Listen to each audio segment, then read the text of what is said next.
The biggest mistake people make when training legs, aside from not training them at all, is neglecting to focus on the development of all the major leg muscles. And to do this, we need to first understand their anatomy. The three main muscles we will focus on are the quadriceps, hamstrings, and glutes. The quads are a group of 4 muscles that comprise the bulk of the muscle on the front of the thigh. Together, these muscles perform knee extension, and one of the muscles, the rectus femoris, assists in hip flexion. The hamstrings are comprised of 3 muscles that make up the muscles of the back of the leg. Together, these muscles work to extend the hip and flex the knee. And finally, the glutes are comprised of 3 muscles which all perform a variety of actions but are mainly involved in hip extension. As for the several other muscles like the adductors and abductors, they will play a role in pretty much all of the exercises in this video. So isolation isn't necessarily needed but can be used for correcting imbalances, which is something I'll discuss in another video. But in this video, I'm going to show you guys a well-rounded leg workout optimized based on current scientific literature and our anatomical understanding of the leg muscles.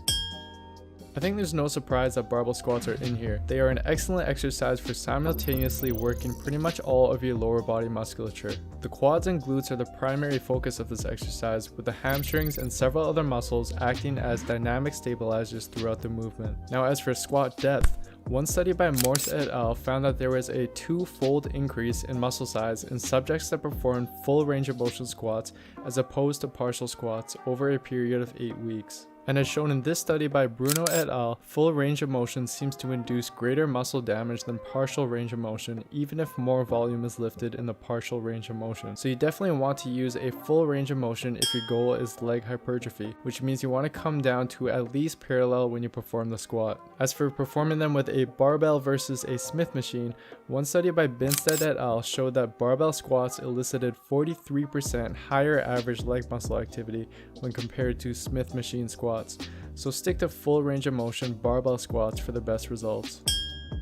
There are several reasons why I'm also including front squats in this routine. Not only do they hit all of the major muscle groups of the legs very well, especially the quads, they also emphasize a lot of upper body musculature people tend to be weak in. These muscles are essential for maintaining proper posture during lifts and even just correcting posture outside of the gym. In addition to this, although surprisingly, studies show that overall quadriceps activation is pretty much the same between the front and back squats.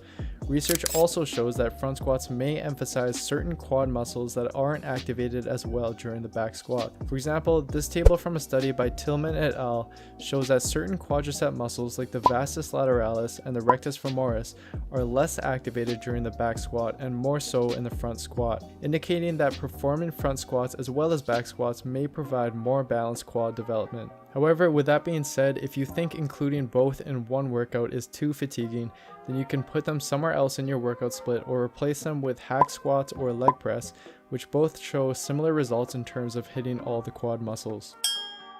This exercise is something I think everyone should include somewhere in their routine. Again, this exercise will hit all the major leg muscles but is more of a hip dominant exercise, meaning it will put more emphasis on the hamstrings. EMG studies indicate that this exercise more heavily involves the hamstrings and glutes than the squat, meaning it's essential to include in your leg routine for development of these muscles since they aren't as well activated during the squat. In addition, this study by Turner et al. Suggests that the split squat may be as effective at increasing back squat 1 rep max as the back squat itself, while placing less strain on the lower back, meaning that it's a great complementary exercise to use with squats in terms of both muscle and strength development. And the fact that it's a unilateral exercise helps balance out asymmetries that would likely develop from only using bilateral exercises like squats and leg press. One thing to also keep in mind is that when it comes to hamstrings, Romanian deadlifts really are king, so you want to include them somewhere in your routine, whether it be on your back day or on another leg day, in order to balance their development with the quads. This exercise is essential in order to activate and hit the glutes to a greater extent than they are in the squat. The main muscle worked in this exercise is the glutes, but the hamstrings will also be involved. The reason these are essential for glute development is a topic that has been explored extensively by researcher Brett Contreras. He found that mean activation of the glutes during squats are fairly low, only around 50 to 70% of your maximum voluntary contraction, whereas for hip thrusts, using the same relative load, mean activation is extremely high, around 100% of maximum voluntary contraction, and it better activates the upper fibers of the glutes. Therefore, they should be used complementary with squats for the best glute development.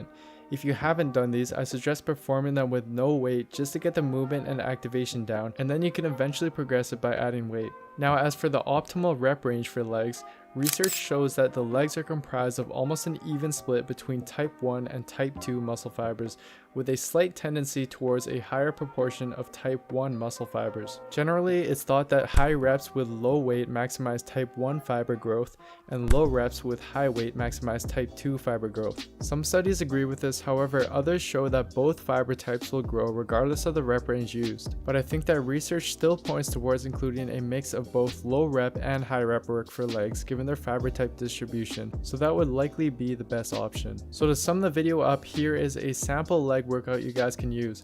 Keep in mind that this is just a recommendation and the optimal number of sets and reps will vary individually. Also, feel free to swap out exercises or split the workout up if you're training legs more than once a week. That's pretty much it, guys. Thank you so much for watching. I hope you enjoyed the video and I hope you're enjoying my science-based video series.